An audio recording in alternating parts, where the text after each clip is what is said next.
The chapel at Wexbourne Hall smelled of old stone and beeswax, and Cassandra Marlowe could not stop her hands from shaking. She gripped the small bouquet of winter jasmine her sister had pressed into her palms an hour ago, and she stared at the altar through the thin gauze of her veil.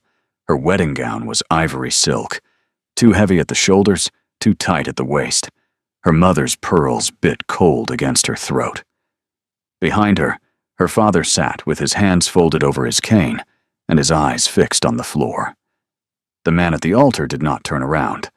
He stood with his back to her, tall and very still, one hand resting on the carved railing of the choir stall. The black wool of his coat hung loose across his shoulders, as though he had lost weight recently and not bothered to have it taken in. His hair was the color of iron filings, threaded heavily with gray at the temples, and even from 20 paces, Cassandra could see the slight favoring of his right leg. Adrian Quill, the 7th Duke of Wexbourne. 40 years old, a widower, a war veteran. A man the village called the Old Duke, though no one in Larkspur Cross could remember exactly when the name had attached itself to him. The man her father had sold her to in exchange for the cancellation of a debt and a quiet promise that her younger sister Beatrix would never have to take her place. The rector cleared his throat. The organ wheezed into something approximating a processional. Cassandra walked. Each step felt as though she walked in someone else's body. The pews held perhaps 20 witnesses, mostly the Duke's tenants, and a scattering of relations who had come for the spectacle of seeing the Duke of Wexbourne wed a girl half his age. None of them smiled at her. One woman, sharp-faced, with a feather in her hat the color of dried blood, watched Cassandra pass with an expression that bordered on hunger. Cassandra reached the altar. The Duke turned. She had been told to expect a frail man. She had been told, in the careful private words her aunt used over breakfast, that the Duke was of declining health and unlikely to trouble her in the customary ways. She had built her courage on the back of those phrases.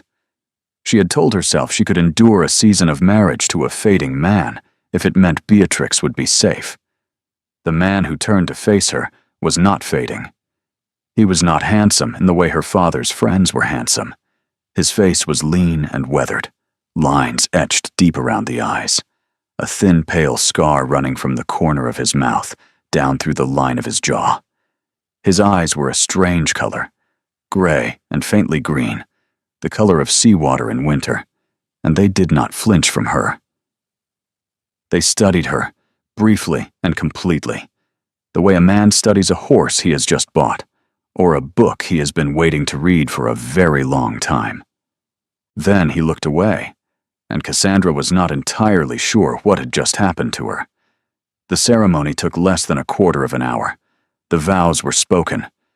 Cassandra heard her own voice answering as though it belonged to someone else. The Duke's voice was low and surprisingly steady, with a faint rasp in it, as though he did not use it often. When the rector pronounced them married, the Duke did not kiss her. He took her hand instead, lifted it formally, and pressed his lips briefly to the back of her glove. The kiss did not warm her. It barely touched her. And yet she felt it, sharp and specific, as though he had pressed a coin into her palm that she would have to spend later, alone. They walked down the aisle together. He matched his pace to hers, and she realized with a small, startled awareness that he was hiding the limp deliberately. He did not want to be seen halting on his wedding day. Outside the chapel, in the gray November light, her father did not embrace her. He took her hands, looked at her once with an expression she could not read, and said, "Be well, Cassandra. Be well." Then he climbed into his carriage and drove away. Beatrix had not been allowed to come. Cassandra had insisted on that. There were some things a 15-year-old sister did not need to witness. The Duke's carriage was black and unornamented. He helped her in himself, then climbed in opposite her, settling into the seat with a brief tightening around his eyes that told her the cold was hurting his leg. He pulled a wool blanket from the seat beside him and offered it to her, without looking at her. Cassandra took it. "Thank you, Your Grace." "Adrian," he said, "if you can manage it. Your Grace is a long phrase to live with." His voice was quieter than she had expected. She looked at her gloved hands in her lap. "I will try," she said. "That is all I have ever asked of anyone." The carriage moved off. Wexbourne Hall lay only 2 miles from the chapel, but the road wound through bare oak woods and across a stone bridge over a river already beginning to ice at the edges. And Cassandra had time to think, and time to look at her husband, and time to be afraid of both. He did not look at her once during the drive. He looked out the window. The gray at his temples was not the gray of decay, she realized slowly. It was the gray of a man who had been bled by something. Grief, perhaps. The war. The first wife the village still whispered about. The Duchess Helene, who had drowned in the river they had just crossed, 5 winters ago, in circumstances no one was permitted to discuss above a whisper. Cassandra had been told the Duke was harmless. Looking at him now, she thought harmless was not the right word. The man across from her had survived more than he should have, and he wore that survival like a badly fitted coat. "Your father," the Duke said, and Cassandra startled. "Yes, he paid you the courtesy of attending. That cost him something. I want you to remember that in the months ahead when you are angry with him." She did not know how to answer. She had been preparing herself to be angry with her father for the rest of her life. The Duke had handed her a different option, very gently, and then turned back to the window as though he had not done it. Wexbourne Hall came into view through the trees. It was larger than she had imagined, and older. A long gray house of 3 stories, with ivy climbing the western wing, and a row of cypress trees standing watch along the drive. Lights had been lit in the lower windows. The November sky had already begun to go the color of pewter. A line of servants stood waiting on the steps. The Duke helped Cassandra down. He introduced her to the housekeeper, a tall, thin woman named Mrs. Penhallow, and to the butler, a man called Greaves, and to perhaps a dozen others, whose names Cassandra knew she would not remember. They curtsied and bowed. None of them smiled. One young footman, fair-haired and very good-looking, held her gaze a fraction longer than was proper. Inside, the great hall was warm and smelled of cedar and old paper. A fire burned in a hearth large enough to roast an ox. The Duke turned to her at the foot of the staircase. "You will want to rest," he said. "Mrs. Penhallow will show you to your rooms. Supper is at 8, but you need not come down if you are tired. Tomorrow we will discuss the household, and you will tell me what changes you wish to make." She blinked at him. "Changes?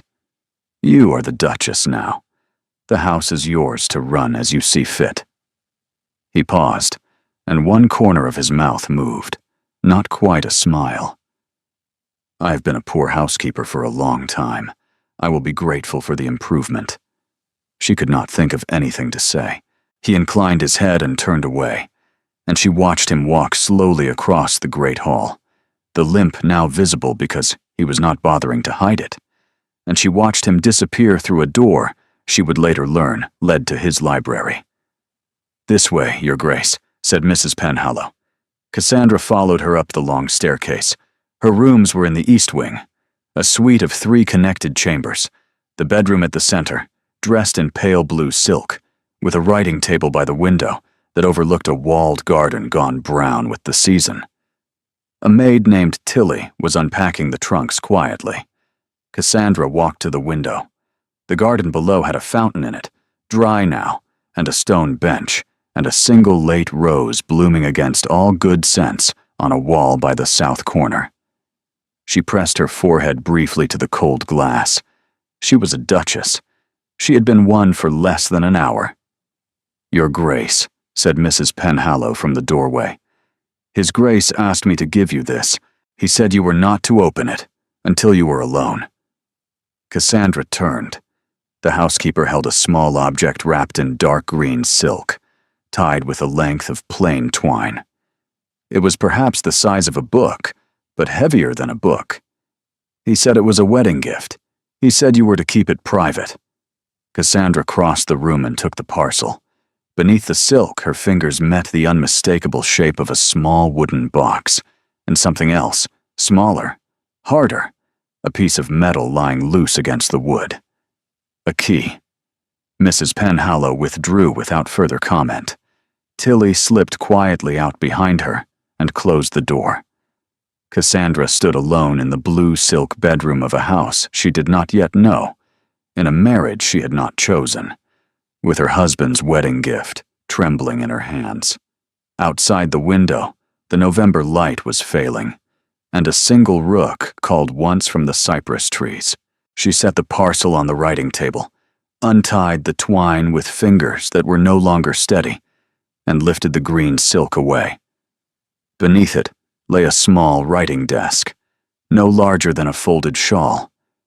The wood was rosewood, polished to a deep red brown, and across the lid, in delicate inlaid letters of pale ivory, was a single name. It was not her married name. It was her own.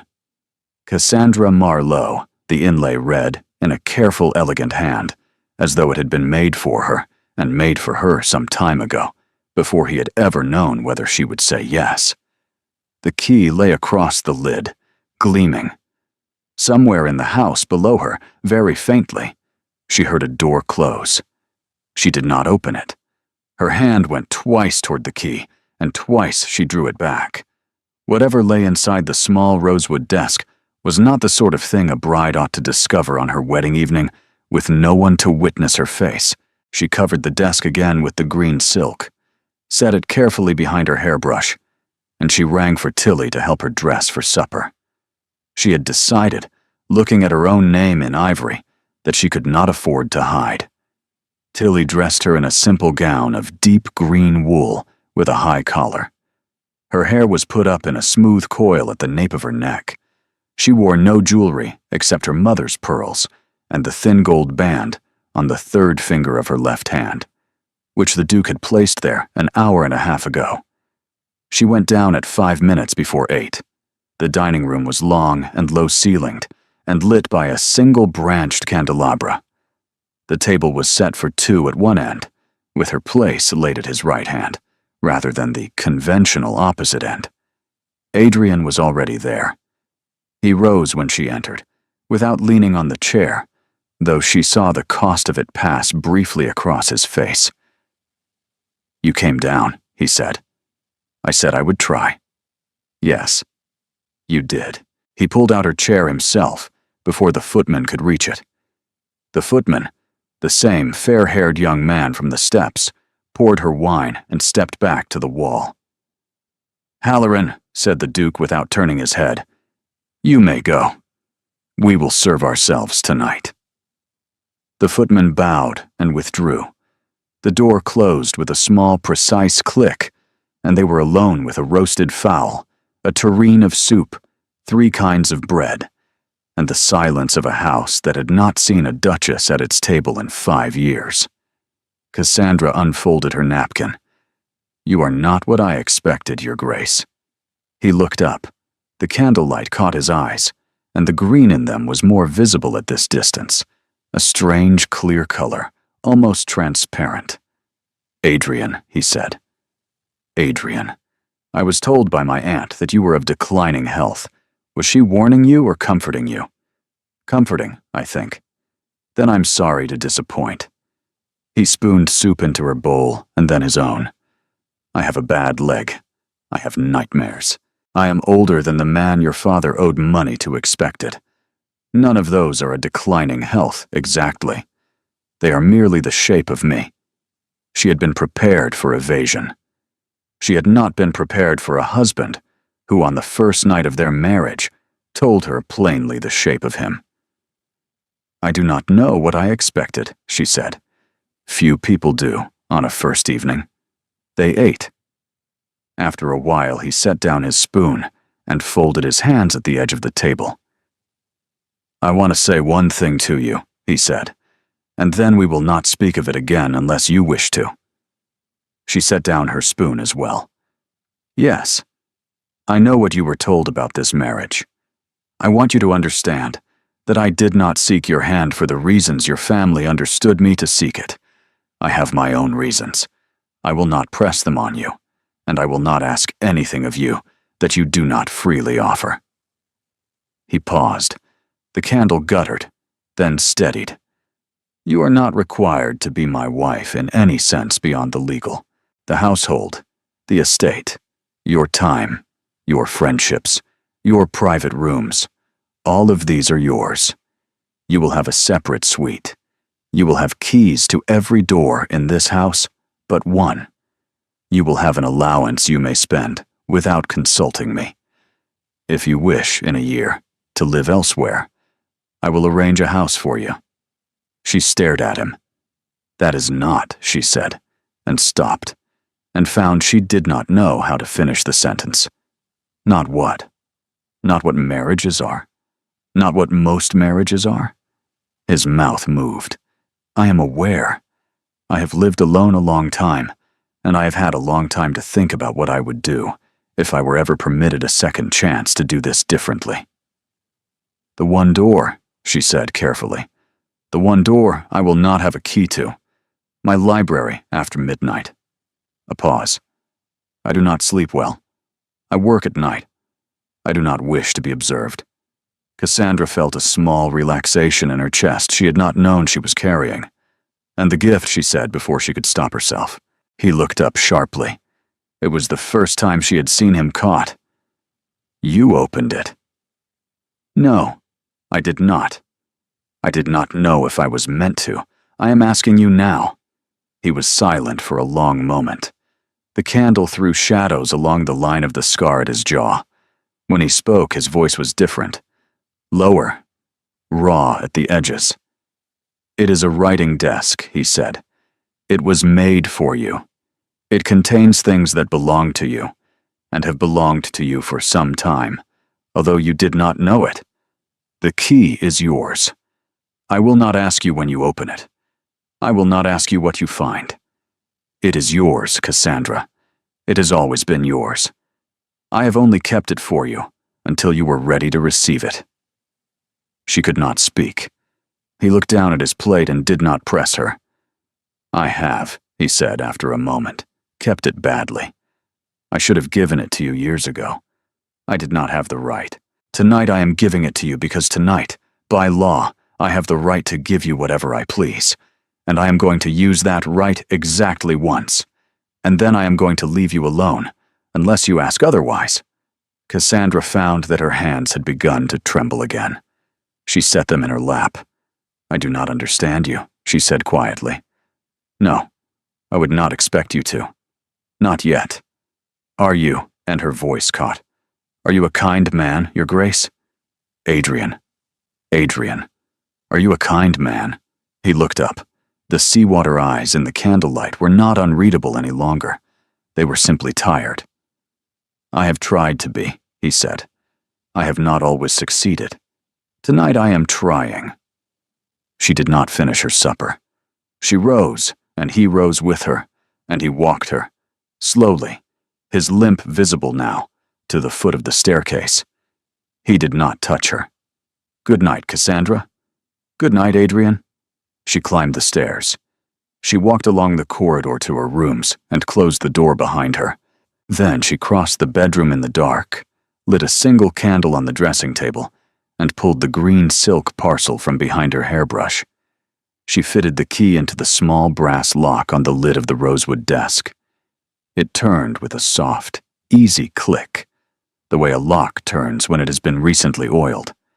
She lifted the lid. The desk was full of letters, bundle upon bundle of them, tied in plain ribbon, each bundle labeled in the same elegant hand that had inlaid her name on the lid. The labels were dates. The earliest was 7 years ago. Cassandra picked up the topmost letter.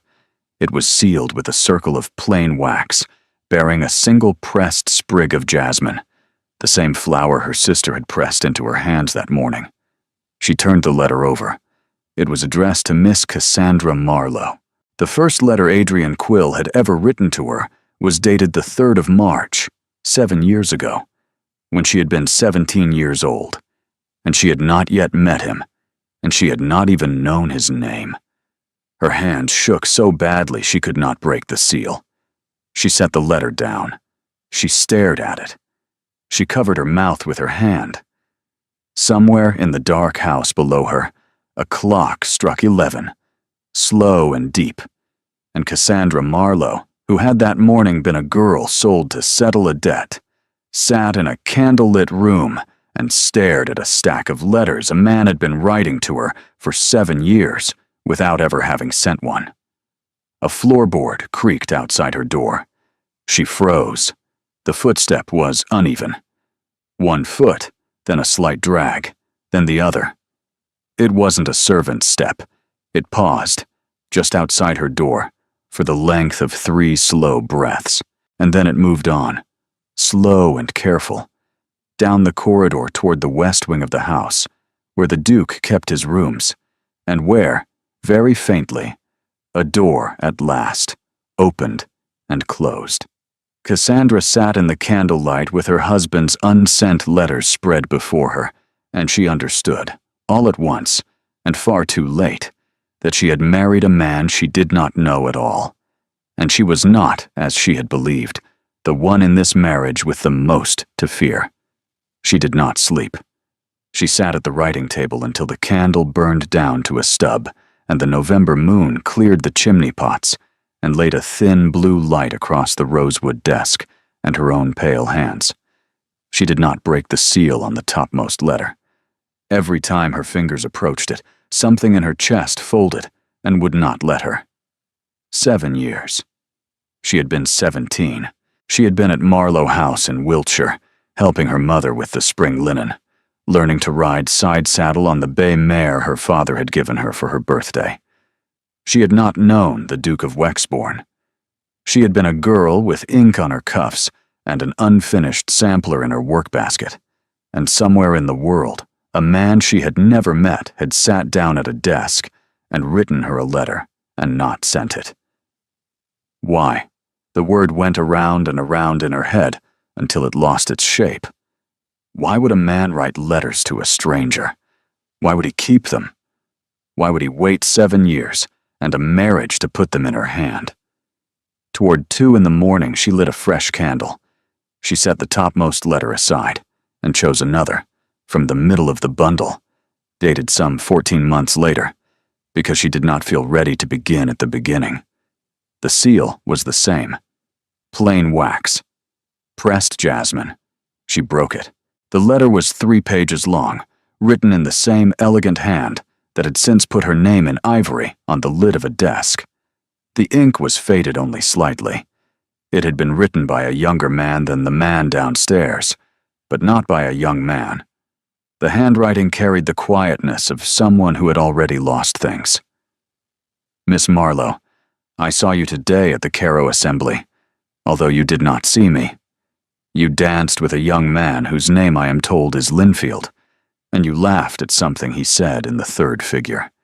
And I want to record here that the laugh was the first sound of pleasure I have heard in 7 months. I do not say this to flatter you. I write these letters because I do not know where else to put what I have begun to feel, and because I will not put it on you until I have grown into a man worthy of carrying it without crushing what I am carrying. I lost my wife a year ago this April. The world is large, and I am only a man you have not met. But I want you to know that on the day I saw you laugh, I went home to my empty house, and I did not, for the first time in a year, sit by the fire in the dark. I will not send this letter. I have no right to send it. You are 17 years old, and I am 34, and a widower with a damaged leg and a great deal of grief. And you have done nothing to invite this attention from me. You will likely marry a man named Linfield, or someone like him, and I will be glad for you when I read of it in the papers, although I will not be glad exactly. I will be something else. But I cannot stop watching you when you appear in the rooms I happen to be in, and I cannot stop noticing the things about you that no one else troubles to notice. I notice that you are kind to the older women, whom no one else asks to dance. I notice that your sister Beatrix follows you about like a small, fierce shadow, and that you treat her with the seriousness most people reserve for adults. I notice that you laugh more than is fashionable, and I find I do not care that it is unfashionable. I am writing this letter to no one. I am writing it to you. I do not know how to reconcile those two statements, and so I will stop trying. Yours, in a way you will never know. A. Cassandra set the letter down. She found that her face was wet. She wiped her cheeks with the back of her wrist and folded the letter back along its old creases and sat with her hands flat on the rosewood desk. The Cairo Assembly. She remembered it. She had been 17. She had worn a dress of pale yellow muslin with a sash her mother had embroidered. She had danced with George Linfield and laughed at a joke about a horse he had once fallen off of. Linfield had married a woman named Anne the following year and gone to live in Yorkshire, and Cassandra had not thought of him in 5 years. She had not seen Adrian Quill at the Cairo Assembly. She would have remembered the limp. She would have remembered the eyes, unless he had not danced, unless he had stood at the edge of the room, unless he had been the kind of man who watched and wasn't watched, because his wife had been dead a year and his leg would not let him dance. She put her face in her hands. It is one thing to be married to a stranger. It is another to be married to a man who has been looking at you for 7 years, and who has never, in all that time, made you the burden of his looking. I should be afraid, she thought. I am not. That is the strange thing. She rose from the desk on legs that had gone numb from sitting and walked to the window. The walled garden below was silver with frost. The single late rose was a dark stain against the south wall. Somewhere in the west wing, a light was burning. He was awake in his library, doing whatever it was he did at night that he did not wish to be observed doing. There was a knock at her door. Cassandra startled so violently she nearly dropped the letter. She thrust it back into the desk and closed the lid and turned the key with hands that had gone clumsy. "Yes," she called. "Who is it?" "Mrs. Penhallow, Your Grace. Forgive the hour. There is a matter." Cassandra opened the door. The housekeeper stood in the corridor in a wrapper of gray wool, a single candle in her hand, her gray hair in a long plait down her back. Her face was tight in a way Cassandra had not yet seen. Behind her, very faintly, Cassandra could hear voices from the lower floor. A man's voice, raised, not the Duke's. "Your Grace," said Mrs. Penhallow, and she chose her words with the care of a woman walking on ice. "His Grace's nephew has arrived." "His nephew?" "Mr. Sebastian Quill, Your Grace. The heir presumptive. He has ridden through the night from London. He has been drinking. He is downstairs in the great hall, and he is asking very loudly to be presented to you." Cassandra felt the cold of the corridor flood into the room. "Where is the Duke?" she said. "His Grace is with him. His Grace is endeavoring to persuade Mr. Quill that the hour is unsuitable. Mr. Quill is not being persuaded." From below, very faintly, a man laughed. It was a young laugh, bright and unstable, and even at this distance, Cassandra could hear in it the particular cruelty that lives in men who have ridden a long way to do something they should not do.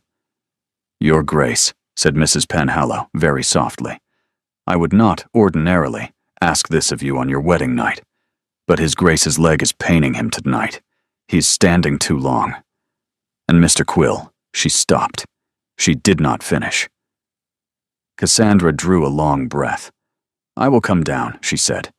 "Give me 1 minute." She closed the door. She crossed to the dressing table. She pinched color into her cheeks. She straightened the line of her gown. She looked at herself in the small oval glass, and she found that she wasn't, after all, afraid. She had been a wife for 9 hours. She had read in those hours A single letter from a man who had been carrying her name like a stone in his pocket for 7 years. He was downstairs with a bad leg and a drunk nephew, and he had given her a key and a desk and asked nothing. I do not yet know what kind of wife I am going to be, she thought. But I know what kind I am not going to be tonight. She opened the door. Mrs. Penhallow was waiting. "Lead the way, please," said Cassandra Quill, the 7th Duchess of Wexbourne, and she followed the candle down the long, dark corridor toward the staircase and toward the man laughing in the great hall. The great hall at Wexbourne smelled of wood smoke and wet wool when Cassandra came down the staircase, and the man standing in the middle of it turned at the sound of her slippers on the stone. Sebastian Quill was beautiful. He was perhaps 27, tall, fair-haired, with the long, elegant bones of a man who had been told all his life that he was handsome. He wore riding clothes that had once been very good and were now spattered with mud to the knee. His boots dripped onto the flagstones. A glass of the Duke's brandy hung loose between 2 fingers of his right hand, and his left hand rested with a deliberate familiarity on the back of one of the great hall chairs, as though he had touched it many times before. Adrian stood near the hearth. He was not leaning on anything. His weight had shifted entirely onto his good leg. His right hand was braced lightly against the stone of the chimney-piece, and there was a particular pallor along his jaw that Mrs. Penhallow, beside her on the stairs, drew a small breath at the sight of. Sebastian saw Cassandra, and his whole face changed. "Ah," he said. "Forgive me, my dear aunt. I had been told you were lovely. I had not been told you were this." He set his glass down, not gently, and came forward with both hands held out toward her. Cassandra did not move. She remained on the 3rd step from the bottom of the staircase, which kept her face level with his, and she folded her hands in front of her at the waist, and she said nothing. Sebastian stopped 2 paces from the bottom of the stairs. He smiled. The smile was bright and wide, and showed very good teeth, and Cassandra understood what kind of man had ridden through the November night to introduce himself. "Sebastian," said Adrian quietly from the hearth. "Uncle." Sebastian did not turn. His eyes were on Cassandra.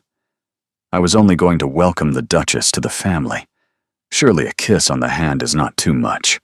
We are kin now, after all." "It is the middle of the night," said Adrian. "She is not receiving.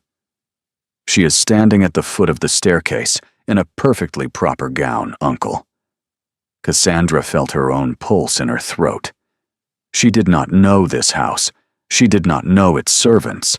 She did not know whether the man on the hearth was a man she could trust, or only a man she had begun to want to trust, which was not the same thing at all. She knew one thing. The man at the foot of her staircase had not come to welcome her. He had come to take her measure. She came down the last 3 steps slowly and stopped on the flagstones, a careful arm's length from Sebastian Quill, and she did not extend her hand to him. "Mr. Quill," she said. "Aunt," he said, and the word was a small private joke, and she heard it. "I am not your aunt, Mr. Quill. I am your uncle's wife. There is a difference, and I think you are old enough to know it." A small silence. Sebastian's smile did not falter, but something behind his eyes did. He had expected a frightened girl. He was now adjusting, very rapidly, to a different room than the one he had walked into. "Forgive me," he said. "Of course. Your Grace, then? I am properly chastened. You are properly drunk, Mr. Quill." It came out before she had decided to say it. She heard Mrs. Penhallow draw a sharp breath behind her. From the hearth, Adrian made a small sound she could not interpret. Sebastian laughed. It was the laugh of a man who had been struck by something he had not seen coming and had decided, very quickly, to enjoy the bruise. "I am," he said. "I have ridden 40 miles in the rain on news of my uncle's wedding, and I confess I stopped for what is generally called fortification at 3 separate inns along the way. I apologize for the hour. I do not apologize for coming. Why did you come? Said Cassandra. To meet you. At midnight. At the earliest hour I could manage. Sebastian, said Adrian. And now he had moved. He had come away from the hearth, slowly, and Cassandra heard the irregular weight of his step on the stones. She saw the small flicker that crossed Sebastian's face. Not concern. The opposite of concern. A small, private pleasure that his uncle was hurting. Greaves will show you to the blue room. We will speak in the morning. I had hoped to dine, Uncle. You have dined. At the inns. I had hoped, then, to sit by the fire with my new aunt. You will sit by no fires tonight, Sebastian. The blue room. Greaves. The butler stepped forward from the shadows by the door. He had been there the whole time, Cassandra realized. There were probably 3 other servants she had not seen, watching from doorways, ready. Sebastian did not move. He looked at his uncle. He looked at Cassandra. He looked back at his uncle, and the smile he wore now was different, smaller, more private. As you wish, he said. Aunt. He bowed to Cassandra, and the bow was lower than it needed to be, and longer than it needed to be. I look forward to a long acquaintance. He followed Greaves toward the west corridor. His step was steady. He had not been as drunk, Cassandra realized, as he had wished to appear. The door at the end of the corridor opened and closed. Adrian stood very still in the middle of the great hall. Cassandra crossed to him without thinking and put her hand under his elbow, and she felt him flinch, and then steady, and then accept the help.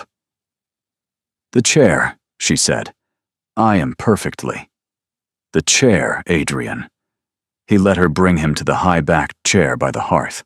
He sat down with the careful slowness of a man who had been standing in a position that hurt for too long.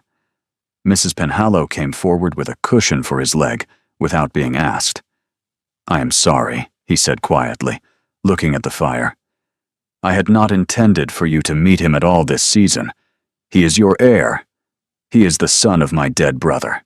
He is my heir only because I have produced none of my own.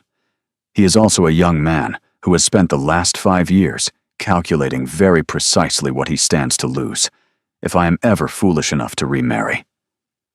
Cassandra knelt beside the chair.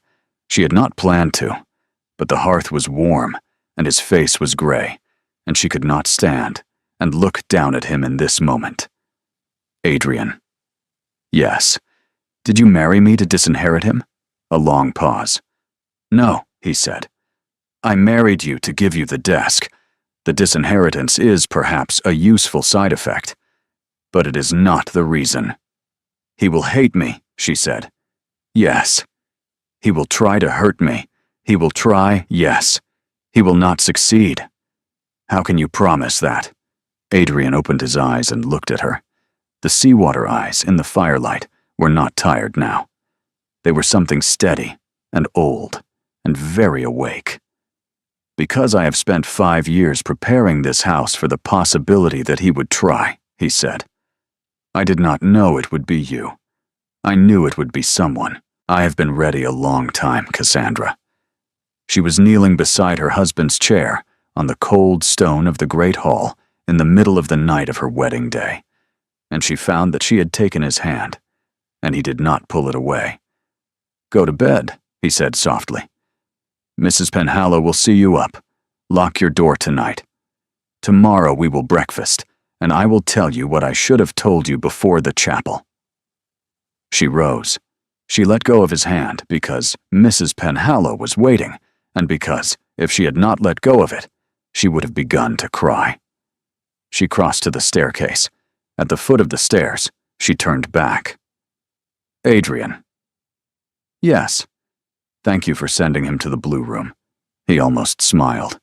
It was the closest she had seen him come to it. Thank you for coming down, he said. Mrs. Penhallow has a long memory. She will not forget what you did tonight. Cassandra climbed the staircase. At the top, she paused, looking down. Adrian had not risen from the chair. He was looking into the fire, and his hand was pressed against his thigh in a way that told her, even from this distance, that the leg was hurting him very badly, and that he had hidden it from her until she was no longer in the room. She went to her bedroom. She locked the door. She did not, however, go to bed. She lit the candle, turned the small brass key, chose a second letter from the bundle dated 3 winters ago, and sat down to read. Outside her window, a single figure crossed the gravel of the drive, very quietly from the west wing, and stood for some time looking up at her lit window before turning back into the house. The figure did not limp. She woke late, with the second letter still folded against her hand, and the candle long since burned out. The second letter had been short. It had been written, Adrian's careful date told her, on a January night 3 years before, after he had seen her at a Christmas service at the cathedral in Salisbury. He had sat in a pew across the nave and watched her sing. Tonight you sang the Magnificat. You sing as though you mean every word of it. Most people do not. You sang the words as though Mary were a girl you knew, and as though you had decided, on her behalf, that the proud would in fact be scattered, and the meek would in fact be lifted up. I came home and I sat by my fire, and I thought, the world is not over for me. There is a girl in Wiltshire who sings as though the world is not over. I do not know what I am to do with this. I will not send it. She rose, rang for Tilly, and dressed in a morning gown of dove-gray wool. She pinned her hair in a simple knot and went down to breakfast. The breakfast room was a small, bright chamber on the south side of the house, with windows that looked over the walled garden. The table was set for 2. Adrian was not yet there. Sebastian was.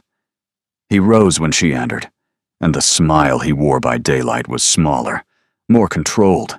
He was clean-shaven. He was dressed in fresh clothes of dark green, very correct. Aunt, he said.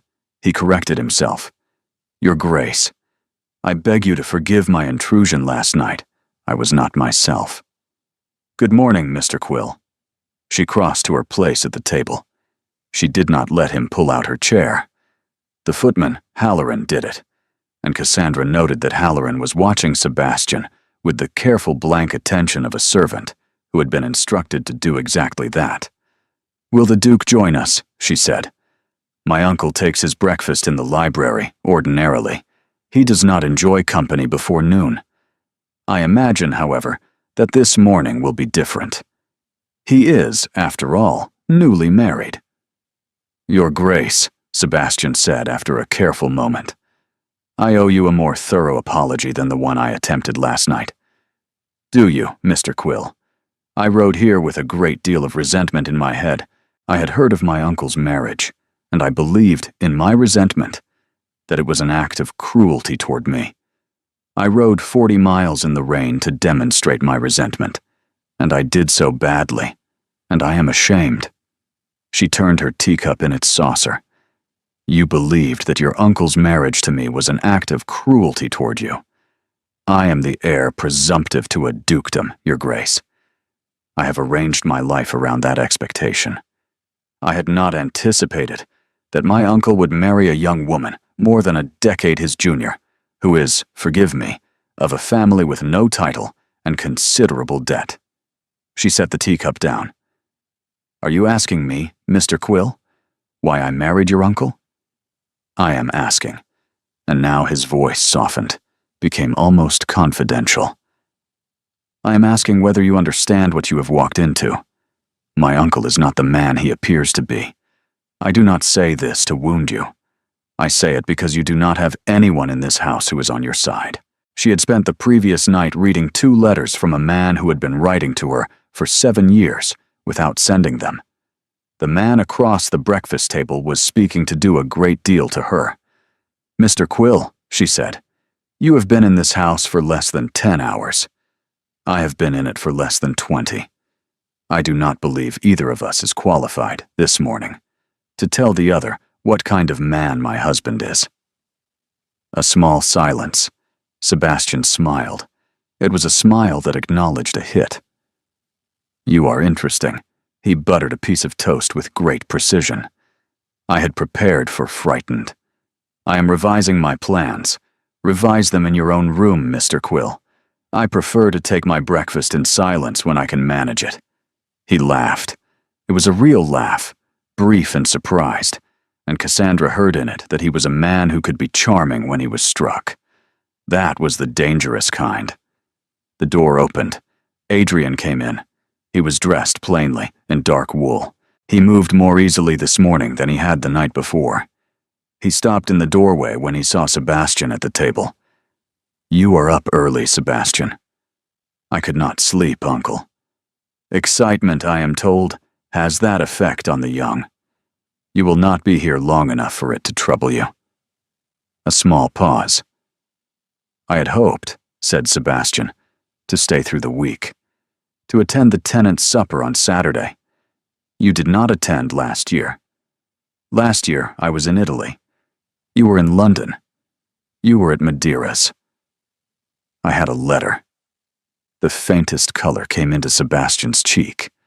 Adrian crossed to the table. He took the chair opposite Cassandra, which placed him at Sebastian's left elbow, and he took his tea black, and he looked at his nephew across the rim of the cup. "You may stay until Friday," he said. "Friday morning, you will leave. Greaves will have a horse ready. You will not return to Wexbourne until I send for you. Are we clear?" "Quite clear, Uncle." "Good. Then you may go and write to your mother." Sebastian rose. He bowed to Cassandra with perfect propriety. "Your Grace, Mr. Quill." He left. The door closed. Adrian looked at Cassandra over his teacup. "How long," he said quietly, "did it take him to begin telling you what kind of man your husband is?" "About 6 minutes, Adrian." He set the teacup down. He laughed. It was the first time she had heard him laugh, a brief, startled sound, surprisingly young, and the change went through her chest like a small, bright knife. 6 minutes, he said. "He is becoming inefficient. He used to manage it in 3. He has done it before. To the housekeeper, to the steward, to my groom. He has a theme. The theme is that I am not what I appear to be." She studied him over her cup. "Who are you, then, Adrian? If you are not what you appear to be." "I am a man who has been writing letters to you for 7 years, he said. "That is, by any reasonable measure, who I am. The rest is detail." She felt her face warm. "You read them," he said. "2 of them." "Which 2? The Cairo Assembly and the Magnificat at Salisbury." He was very still. Then he set down his cup and folded his hands at the edge of the table. "I am sorry," he said quietly. "For what?" "For the Cairo letter. I should not have written it. You were 17. You also did not send it. That is the only thing I did right. You were grieving, Adrian. The letter does not say anything I would not be willing to have said to me at 17 by a kind man, even a sad one." He looked up. "You are not angry?" "I have not decided yet what I am, Adrian. I have read 2 letters out of 7 years. I am reserving judgment. But I am not angry this morning." He drew a long breath. "That," he said, "is more than I had any right to ask for." She set her cup down. "Tell me about Helene," she said. The name landed in the bright breakfast room like a stone dropped into still water. She watched the ripple of it pass across his face. "Now," he said. "Yes. Now. Before I read any more letters, I want to hear it from you, not from Sebastian, not from village gossip. I want to hear it from you while we are alone, and I have not yet decided what kind of wife I am going to be." He looked at her for a long time, and at last, he nodded once, slowly. "Then close the door, Cassandra, and ring for Greaves to keep my nephew out of the corridor. This will take some time." She rose to close the door. As she did, she saw, through the long window, Sebastian Quill, standing on the gravel of the drive, smoking a small cheroot and looking up at the east wing of the house. He was looking at her bedroom window. He did not look away when he saw her see him. He smiled, slowly, raised the cheroot in a small private salute, and walked toward the stables. Cassandra closed the door. Adrian did not begin at once. He rose from the table and walked to the fire, and stood with his hand braced lightly against the chimney-piece, and looked down into the coals. She let him. She had asked the question. She owed him the silence in which to answer it. When at last he spoke, he did not look at her. "I married Helene Ashby when I was 27, he said. She was 24. We had known each other since we were children. There had never been anyone else, for either of us. We were married in the same chapel where you stood yesterday. We were happy." He paused. "I want you to understand that. We were happy, because what came afterward has eaten the memory of that happiness in the village, and I do not wish to tell you a story in which only the ending is true." "I understand," Cassandra said quietly. "We were married 6 years. We had no children. That was a private grief, and a long one, and it began to wear on her in ways I did not know how to ease. I was at war for 2 of those years. Spain, the peninsula. I came back with this leg and a great deal of silence in my head, and I did not give her what she needed when I returned. She was lonely in this house, and I let her be lonely." He turned at last and looked at her. "There was a man," he said.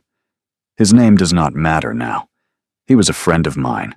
He came to Wexbourne often during the years I was in Spain. By the time I returned, he had become more than a friend to her, and we lived for nearly a year in a house that contained a thing none of us would name." Cassandra did not speak. "In the spring of the year she died, I found a letter she had written, but not sent. It was to him. It was a letter saying that she had decided to be faithful to her marriage, that she was asking him not to write to her anymore." He paused. "I did not confront her with the letter.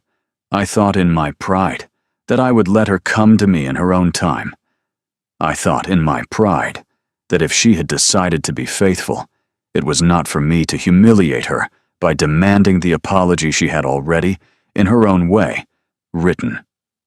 So I did nothing. I waited. I was a fool." He looked into the fire again. "She drowned that May," he said.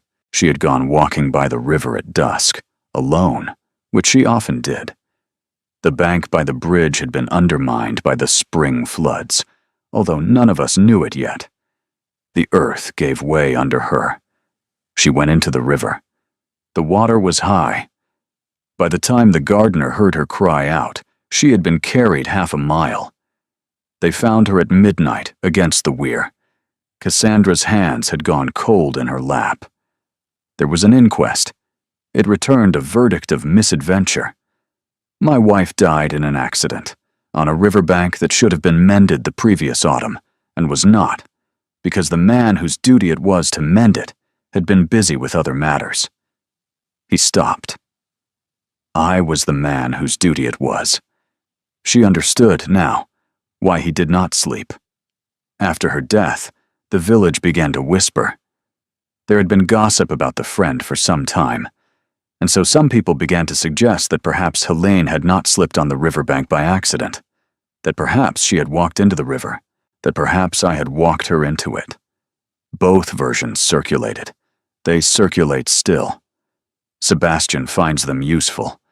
He has refreshed them in the parts of London where my reputation might otherwise have begun to recover. He drew a long breath. That is the story of Helene, Cassandra. I did not love her well in the end. I did not protect her from her loneliness. I did not mend the riverbank. I did not, however, kill her. Cassandra rose from her chair. She crossed the room to where he stood at the hearth. She did not touch him. She looked up at him in the morning light. "Why you wrote to me," she said quietly. "After her. Why me?" He looked at her. "Because the first time I saw you," he said, "you laughed at the Caro assembly, and the laugh was the first sound I had heard in a year that did not make me feel like a man standing at a graveside. I did not write the letters because I wanted you. I wrote them because, for the length of the time it took to write them, I was not standing at the graveside. The letters were never about you, in the way you might fear they were. They were about a man who had begun to remember that other people existed. I chose you because I had to choose someone, and you were the one whose laugh had done it." He paused. "And then I chose you again, the next year, and the year after that. And I don't know when I began to love you. There is only the shape of 7 winters, and at the end of them, your father came to me with a debt he could not pay, and I was given an opportunity I had spent 5 years promising myself I would never take, and I took it. And I am, at this moment, the most ashamed and the most grateful I have ever been in my life, both at once." She was crying. The tears came down her face quietly, and she did not try to stop them. He did not move toward her. He stood at the hearth with his hand on the chimney-piece, and he let her cry. And she understood that he had set himself a rule about touching her, and he was going to keep it until she changed it. And she found that she wanted to change it. She took a step toward him. He did not move. She took another.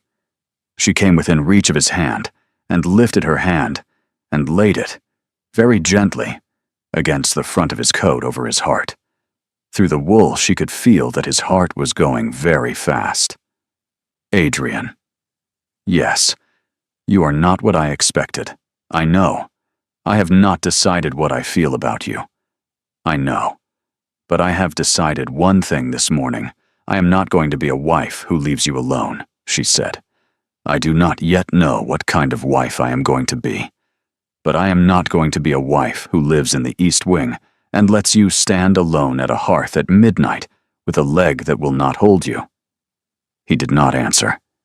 He could not.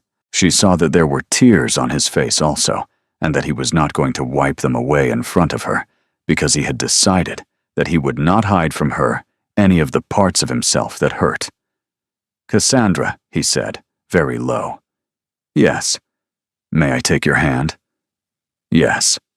He took her hand. He lifted it.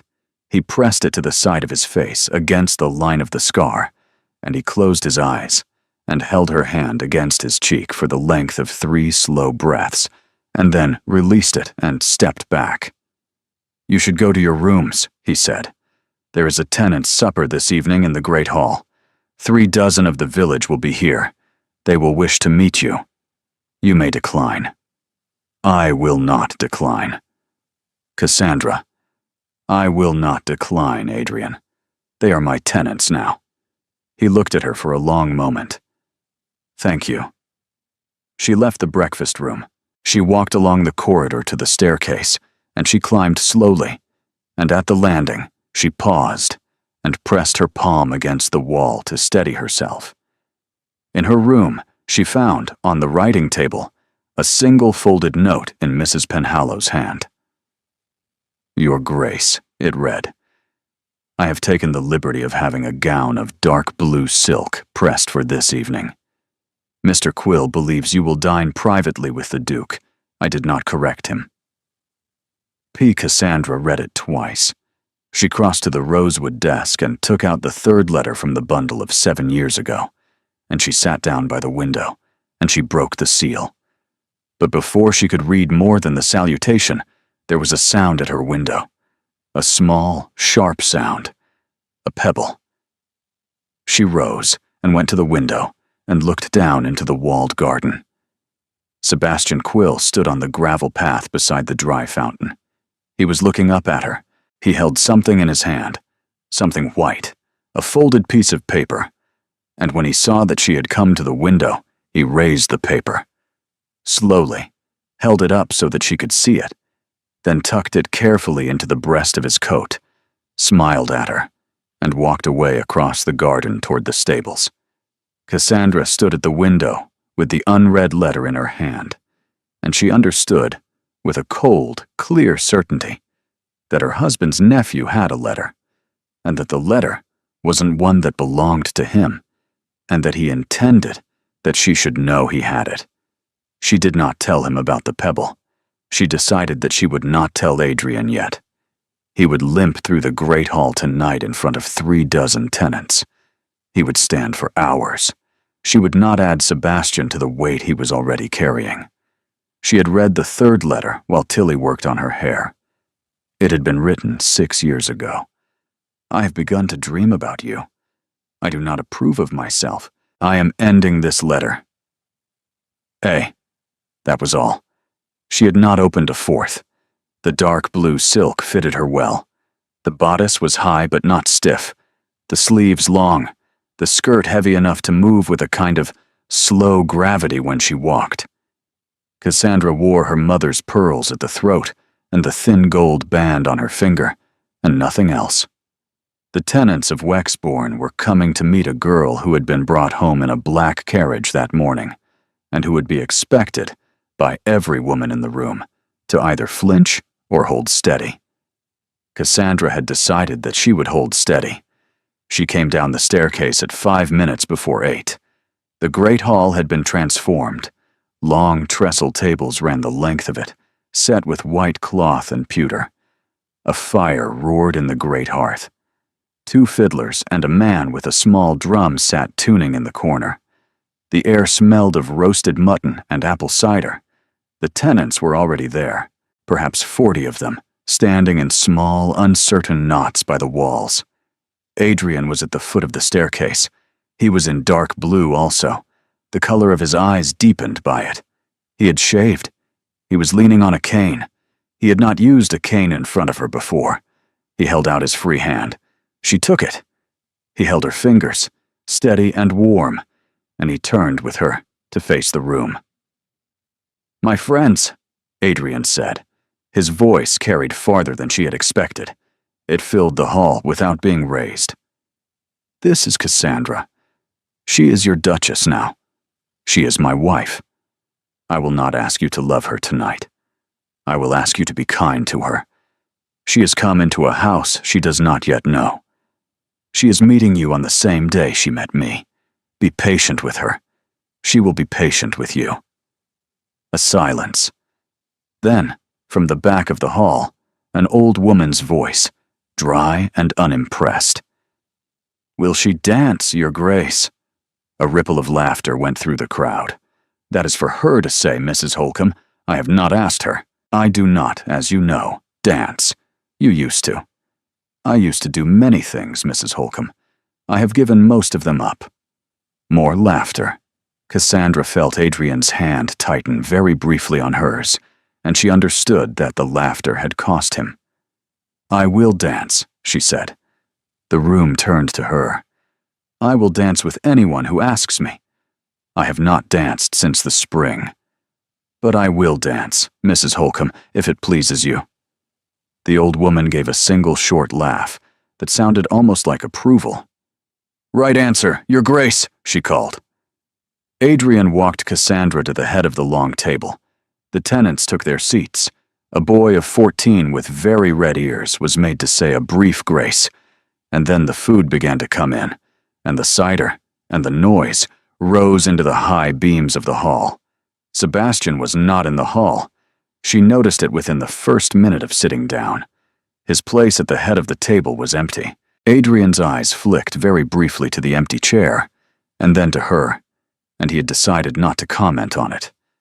She decided not to comment on it either. She turned to the woman on her left, the steward's wife, and asked about the woman's children. The fiddler struck up. The benches began to clear from the lower end of the hall. Cassandra rose. Adrian rose with her, though she shook her head at him, and he sat down again, and watched her cross the floor with a young farmer who had blushed crimson when he asked her, and the young farmer trod on her foot, twice in the first figure, and apologized so profusely that she finally laughed at him. She danced 4 times. After the 4th, She came back to the head of the table flushed and a little out of breath, and as she sat, she saw at last that Sebastian had come into the hall. He was standing in the doorway by the corridor that led to the west wing. He had a glass in his hand. He still wore the dark green coat from the morning. After a moment, he raised the glass to her in a small salute and drank. "Adrian," she said quietly, "I see him. Has he been there long?" "Long enough. Ignore him for another quarter of an hour, and he will leave the doorway. And then he will do whatever he came down to do." Adrian took her hand under the table. He pressed it once and let go. "Cassandra, whatever happens this evening, do not go anywhere alone with him. Not for any reason. Not if he tells you the house is on fire. Are we agreed?" "We are agreed." "Good. Now smile at the fiddlers. They are about to start a new air, and they are nervous." She smiled at the fiddlers. The new air began, a country waltz, and the older couples rose for it. "Your Grace." The voice was at her left elbow. It was Sebastian. He had crossed the hall while she was watching the dance. He stood now beside her chair, bowing, and the bow was perfectly correct, and the smile was perfectly correct. "Mr. Quill, I was hoping for the honor of a dance, if my uncle permits." The hall had gone a fraction quieter. She looked at Adrian. The look held for the length of 2 breaths. Then Adrian inclined his head. "It is for the Duchess to permit, Sebastian. Not for me." Cassandra rose. She took Sebastian's arm because she had to, and she felt the sharp, small triumph go through him at the contact. They walked together to the open floor. He danced well. Better than the young farmer. Better than the steward. He had been to balls in London. He held her at exactly the proper distance and turned her at exactly the proper interval, and his eyes did not leave her face. "You are good at this," she said. "You are also good at this. I have not danced since the spring. You dance as if you had. Compliments to your father's dancing master. My father retained one until the spring. After the spring, he was sold along with the carriage horses. A flicker. He had not known. He had assumed her family's debt was a temporary embarrassment. Cassandra saw the flicker and stored it away. "Your Grace," he said, after the next turn. "I have something of yours." "Have you, Mr. Quill?" "I think so. It is a letter. I found it this morning in the corridor outside your bedroom door. I have been wondering how a letter addressed to you in my uncle's hand, and dated some 5 winters ago, came to be in the corridor outside your bedroom door, when by my best understanding, you were married only yesterday." She did not stumble. She turned on the Count and said very quietly, "How surprising, Mr. Quill. Please return the letter to me whenever you find it convenient." I had thought to read it first. You will find that the letter is a private matter between my husband and myself, and is therefore none of your concern. He wrote it 5 years ago, Your Grace. You were 19. You were not, I think, his wife at that time. I cannot quite reconcile the chronology. The figure of the dance brought them close. She smiled at him for the benefit of the watching room, and said, very softly, "Mr. Quill, if you read that letter, I will tell my husband what you have done. If you tell anyone else what is in that letter, I will tell my husband what you have done. If you so much as keep it in your pocket past breakfast tomorrow, I will tell my husband what you have done. Are we clear?" "And what," he said, smiling, "will my uncle do? That is not for me to predict. But given that this is the first time anyone has asked him to defend his wife in 5 years, I imagine he will find an answer quickly." The music ended. He bowed. She curtsied. He walked her, with perfect propriety, back to her chair. As she sat, Sebastian, behind her, said in a low voice meant for Adrian alone, "Charming girl, uncle." "I congratulate you." Sebastian. Yes. Go to bed. Of course, Uncle. Good night, Your Grace. He left the hall. She did not turn to watch him go. She picked up her glass with a hand that was perfectly steady, and she looked at Adrian over the rim and said, almost without moving her lips, "He has one of your letters. He found it in the corridor this morning. He has not yet read it. I have told him what will happen if he does." Adrian said nothing. His face did not change. To anyone watching, he was simply listening to his wife describe her dance partner. But under the table, his hand found hers, and it closed on her hand, and it did not let go. And Cassandra felt, for the first time in her life, what it meant to be held by a man who was, in that moment, very quietly considering murder. The fiddlers struck up again. The tenants danced. The hall emptied slowly. The tenants left in pairs and family groups, with much bowing and many small, shy speeches. And Cassandra stood at the door beside Adrian and shook the hand of every one of them. And she remembered, by some small daily miracle, the names of perhaps half. The young farmer who had trodden on her foot kissed her hand on the way out, and his mother wept. And Cassandra let the woman weep, and pressed her own hand briefly between her two hands. When the last of them had gone, Adrian closed the great door himself. He leaned against it briefly. Cassandra saw what the evening had cost him. He had stood for nearly 4 hours. "Adrian." "I'm all right. You are not all right. Come and sit." He let her steer him to the chair by the fire. Mrs. Penhallow appeared with a cushion. Greaves came in behind her with a small glass of something amber. Adrian took it. "Your Grace," said Mrs. Penhallow very quietly at her elbow. Mr. Quill went directly to his rooms after he left the hall. "Halloran has been watching the corridor. He has not come out." "Thank you, Mrs. Penhallow. He had a letter on him this evening, Your Grace. Halloran could see it in the breast of his coat through the supper. It is still there." "Yes," said Cassandra. "I know." Mrs. Penhallow looked at her for a moment, the long, steady look of a woman who had served 2 duchesses and was assessing whether she would be required to bury a third. Then she nodded once, tightly, and withdrew. Cassandra sat down on the floor at Adrian's feet. There was no chair near enough, and the floor was warm with the dying heat of the fire. She sank down with her back against the side of his chair, and her knees drawn up under the silk, and she leaned her head, very lightly, against his good knee. After a long moment, she felt his hand come to rest on her hair. He did not stroke it. He simply rested his palm against the crown of her head, the way a man rests his palm against the head of a horse he is calming. "Cassandra." "Yes. Tell me what he said, word for word, and do not soften it," she told him. She told him about the letter found in the corridor, and Sebastian's tone, and the way the chronology had tripped him, and her own threats in the dance. Adrian listened without interrupting. When she had finished, he was silent for a long time. "Which letter?" he said. "He did not tell me. He said only that it was dated 5 winters ago and was in your hand."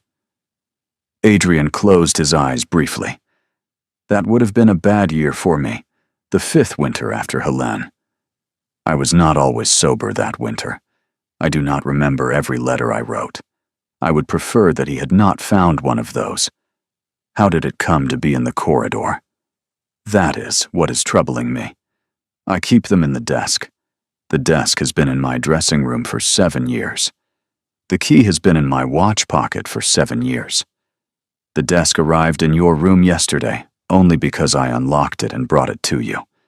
I did not drop a letter. Then someone took it. Yes, someone in the house. Sebastian was not in the house yesterday. No." She lifted her head. He was looking at the fire.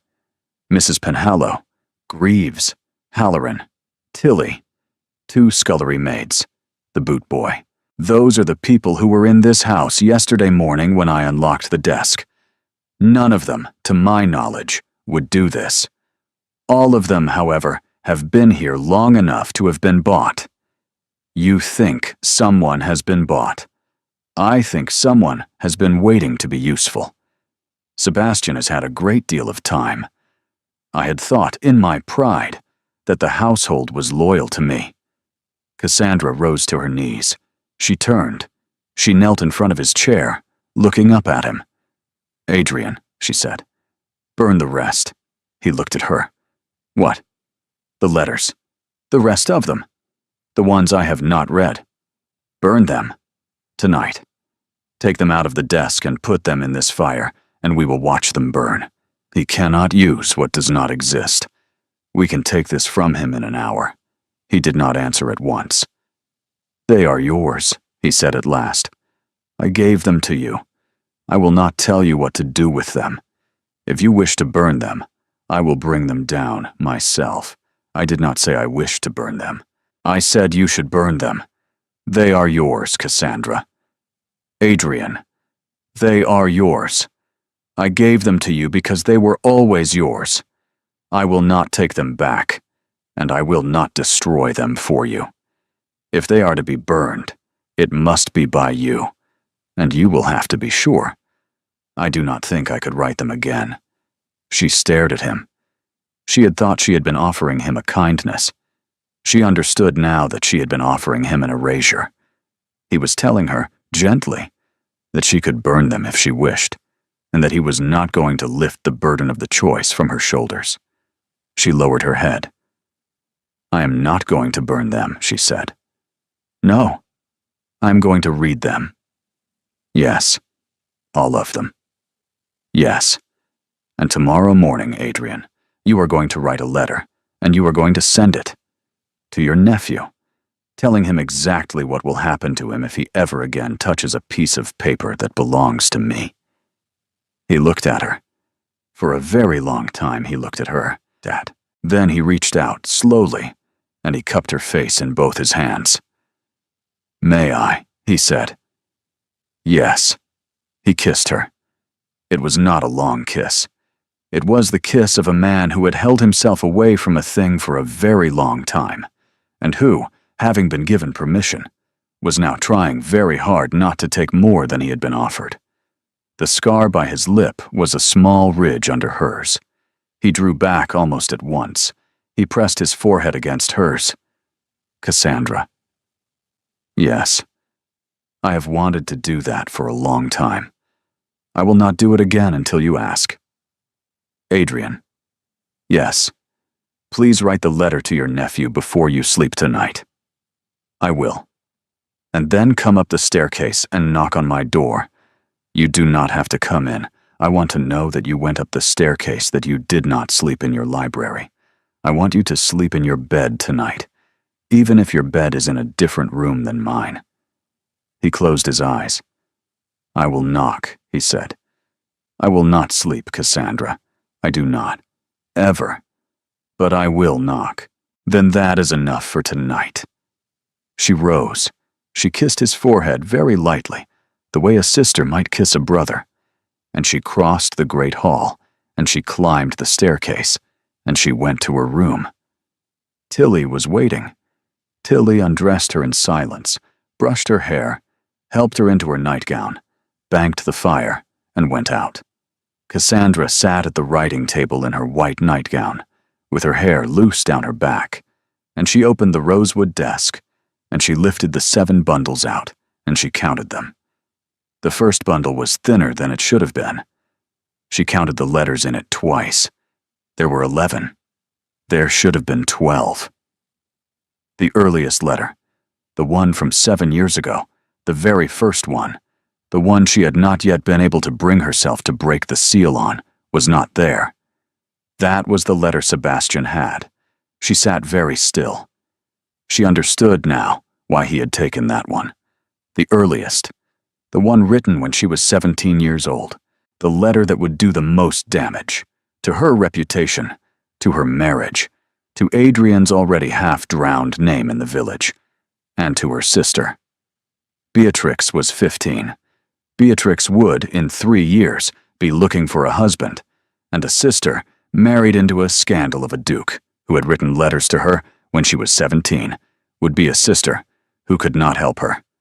A knock at her door. Soft. Once. Adrian. Yes. Good night, Adrian. Good night, Cassandra. A pause. Did you write the letter? It is sealed and on Greaves's salver. He will deliver it to my nephew at dawn. Thank you. His footsteps moved away. She listened until she could not hear them any longer. Then she sat at the writing table with the 11 remaining letters of 7 years ago in front of her, and she opened the second one, the one written 1 week after the first, and she read. She read until dawn. She did not read all of them. There were too many. But she read enough. She read the letters from the year she was 17, and they told her what she had needed to know.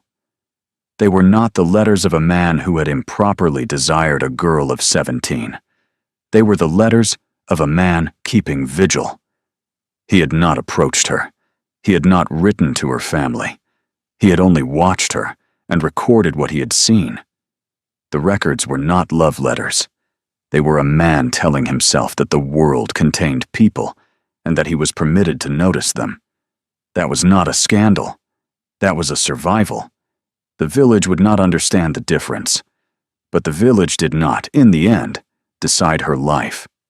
She did. She and Adrian did. She washed her face. She dressed. She went down to breakfast. Sebastian was not there. Adrian was. He looked exhausted. He had not slept. He rose when she came in, and she crossed to him without ceremony. Where is he? Gone. Greaves delivered the letter at dawn. Sebastian read it. He called for his horse. He left without speaking to the household. Mrs. Penhallow has searched. The letter from the desk is not in the house. Where will he take it? To London. He has friends there who edit the kind of paper that prints the kind of paper that ends marriages. He will be in London in 2 days. The paper will be in print 3 days after that. We have, perhaps, 5 days. 5 days to do what? To decide what we are going to do. No, she said. I am going to stand, and I am going to tell you what we are going to do. And you are going to listen. And then you are going to do it. He sat down. Yes. You are going to write a letter, she said. To the Times. The actual Times. You are going to tell them you wrote letters to me for 7 years and never sent one. You are going to tell them you gave them to me on our wedding night because you believed I had a right to know I had been seen for that long. You are going to tell them I have decided to remain your wife of my own choosing, and that any version of this story which suggests otherwise is the work of a young man who stands to lose an inheritance. He was looking at her as though she had grown a second head. You are also going to write to my father. You are going to ask him to come to Wexbourne with my sister. Sebastian's threat works only if I stand to lose something he can name. You are going to write, finally, to the rector of Larkspur Cross. You are going to ask him to read, from the pulpit, a notice of our marriage and his good wishes to us. The village whispered about Helene for 5 years because no one ever stood in the church and said anything otherwise. We are going to give them something otherwise. And then you and I are going to drive in the open carriage this afternoon through Larkspur Cross in the daylight. We are going to walk into the church together. We are going to be seen, and we will keep doing this every afternoon, for as long as it takes for the village to understand that I am not afraid of being seen with you. He finally spoke. You will be ruined, he said quietly. If I write that letter to the Times, I am putting your name in a public paper. You will not be able to retrieve yourself from it. Adrian, I am not going to have a London season. I am the Duchess of Wexbourne. I am going to have winters here, and summers here, and a sister in the East Wing, and tenants who tread on my feet, and you. I do not need London to forgive me. I need the village to see me. He stood up slowly. He came around the table and stood in front of her. "I have written letters to you for 7 years, Cassandra. I have, in not one of those letters, said anything as brave as what you just said to me before breakfast. The letters were brave, Adrian. They were brave because they were never sent. A man who writes letters he will not send is a man who is keeping the people he writes them about safe from himself. You waited until the world did the pressing. That is its own kind of bravery. Cassandra. Yes. May I? Yes." He kissed her. It was longer this time, but no less careful, and when it ended, he rested his forehead against hers, and Mrs. Penhallow, coming through the door with the Morning Post on a salver, took one look at them and turned around and went back out. He wrote the letters in the library that morning. She sat with him while he wrote. Greaves took them to the post at 1. At 4, they took the open carriage. The November afternoon was cold and very bright. Cassandra wore a dark blue cloak with a fur collar, and Adrian wore his greatcoat, and they sat together as the horses went down the long drive between the cypresses and out onto the lane that ran into Larkspur Cross. People stopped to watch them pass. Cassandra did not lower her eyes. She inclined her head to the women. She inclined her head to the men. She did not flinch. She sat with her gloved hand resting in Adrian's gloved hand, openly, for the entire length of the village high street, and she watched the village begin to bow back. They stopped at the church. The rector was at the altar, mending a kneeler. He looked up at them with the smile of a man who had received a letter that morning and had been wondering when its authors would arrive in person. "Your Grace, I have been thinking about Sunday." "As have we, Mr. Allison," Adrian said. The three of them sat in the front pew and discussed the matter for the better part of an hour. The rector had already drafted a small homily about the meaning of marriages begun in difficult seasons. When they came out of the church, the November sun was already getting low. The square was busy with women finishing their market. Cassandra glanced across the square. Standing by the door of the inn, in a clean coat and a clean hat, was Sebastian Quill. He had not gone to London. He was holding the letter in his gloved hand. He raised it to her. Slowly, deliberately. He smiled. Adrian followed her gaze. He went very still. Then, without breaking stride, the Duke of Wexbourne handed his wife into the carriage, settled himself beside her, took up the reins, and turned the carriage himself across the square toward the door of the inn. The horses crossed the cobbles. People parted. Sebastian's smile thinned. Adrian drew up 6 feet from his nephew. He did not get down. "Sebastian." "Uncle." "You have a letter." "I have. I have written this morning to the Times. The letter will be in print in 3 days. It tells the whole of the story of every letter in that desk. It includes my permission to print your name as the man who stole the only one that is missing.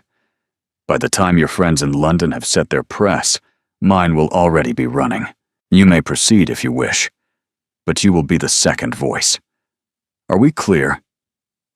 A silence. Sebastian looked at the letter. He looked at the Duke. He looked at Cassandra, who was sitting very straight, looking back at him with the steady, unfrightened attention of a woman who had decided what kind of duchess she was going to be. Then Cassandra spoke. "Give it back to me, Mr. Quill. The letter. It does not belong to you. It never did. Give it back to me." He hesitated. He looked at his uncle, then at the watching square. To tear the letter now in front of the village, after she had asked for it, would be theft and vandalism in one motion. To keep it would be to admit, openly, that he had stolen it. He stepped forward. He held the letter out to her. Cassandra leaned down from the carriage. She took the letter from his gloved hand. She held it for a moment, sealed and unbroken.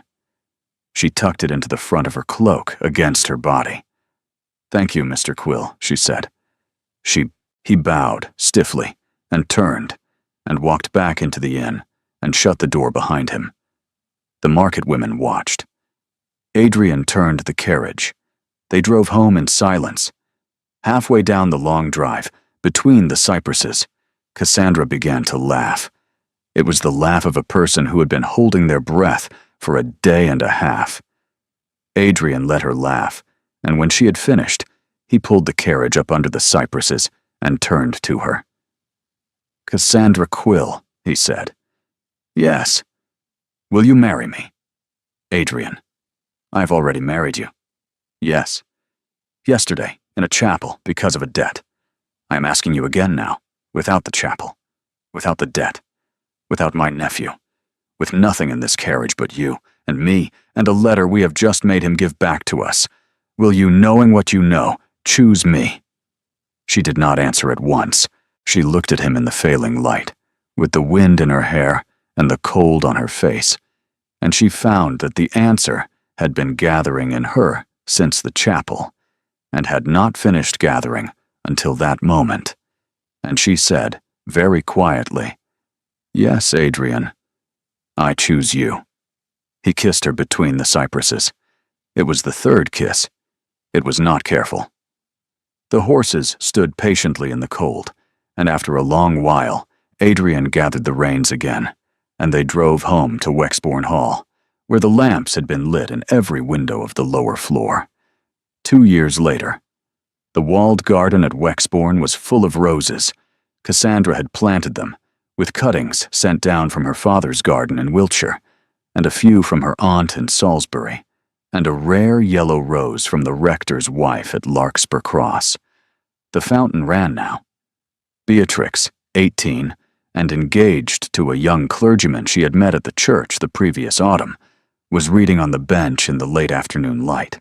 The dog at her feet was an old gray lurcher named Pen. Cassandra stood at the breakfast room window watching them. Adrian came in behind her. He did not limp today. He set a cup of tea down beside her on the windowsill and put his arms around her from behind and rested his chin on the top of her head. "What you are thinking," he said, "that my sister is going to be married in the chapel where you married me, and that I have been your wife for 2 years today, and I have not yet read the first of the letters." He was silent. "You have carried it home yourself, Cassandra." "I know. I have carried it for 2 years against my heart, sealed, the way I took it from him in the square. I think today is the day I open it.